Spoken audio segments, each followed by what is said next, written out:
بسم اللہ الرحمن الرحیم۔ سامعین کرام السلام علیکم۔ زید اور عالیہ کی شادی کو 11 سال ہو گئے، مگر عالیہ کے بقول زید میں مردانگی نہ ہونے کے برابر تھی اور وہ اس سے مطمئن نہیں تھی۔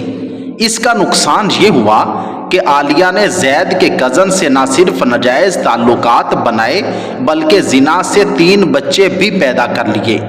اب زید اپنی عزت بچانے کے لیے کہہ رہا ہے کہ بچے میرے ہیں، جبکہ عالیہ کے بقول وہ بچے زید کے کزن کے ہیں۔ عالیہ نے یہ بات اپنے شوہر اور خاندان کو بھی نہیں بتائی، بلکہ یہ راز کی بات اپنی بچپن کی دوست کو بتائی ہے، اور اب تک بچوں کے تمام اخراجات زید سے ہی کروا رہی ہے۔ شادی کے بعد سے آپس کے اختلافات تو چل ہی رہے تھے، درمیان میں بہت زیادہ بڑے بھی، مگر سنبھلتے گئے۔ مگر اب بات طلاق تک جا پہنچی اور زید کے بقول اس نے ہوش و حواس میں مگر جذبات میں آ کر ایک ہی مجلس میں 3 طلاقیں دے دی ہیں۔ اب اس کا کیا ہو سکتا ہے؟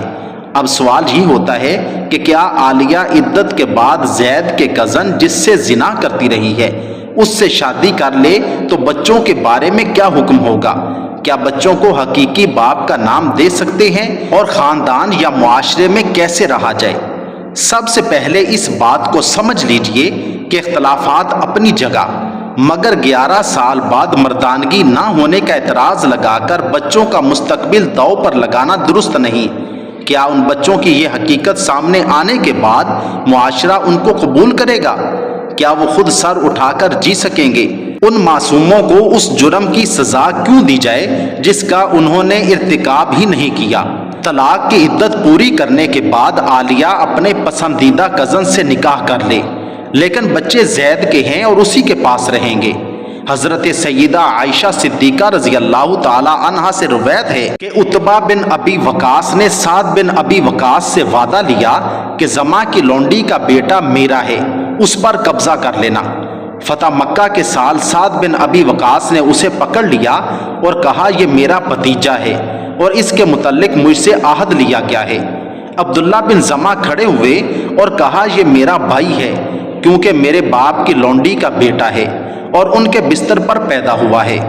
دونوں نبی کریم صلی اللہ علیہ وآلہ وسلم کی بارگاہ میں حاضر ہوئے۔ حضرت سعد عرض گزار ہوئے، یا رسول اللہ، میرا بھتیجا ہے اور اس کے متعلق مجھ سے عہد لیا گیا ہے۔ عبداللہ بن زمع نے کہا کہ میرا بھائی ہے کیونکہ میرے باپ کی لونڈی کا بیٹا ہے اور ان کے بستر پر پیدا ہوا ہے۔ رسول اللہ صلی اللہ علیہ وآلہ وسلم نے فرمایا، اے عبداللہ بن زمع، یہ تمہارا ہے۔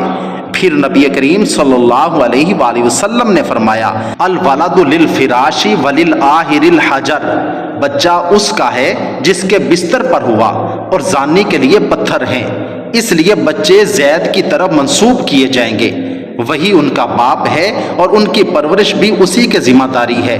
اللہ تعالی ہمارے حال پر رحم فرمائیں اور ایسے گناہ بد سے ہماری حفاظت فرمائیں۔ آمین ثم آمین۔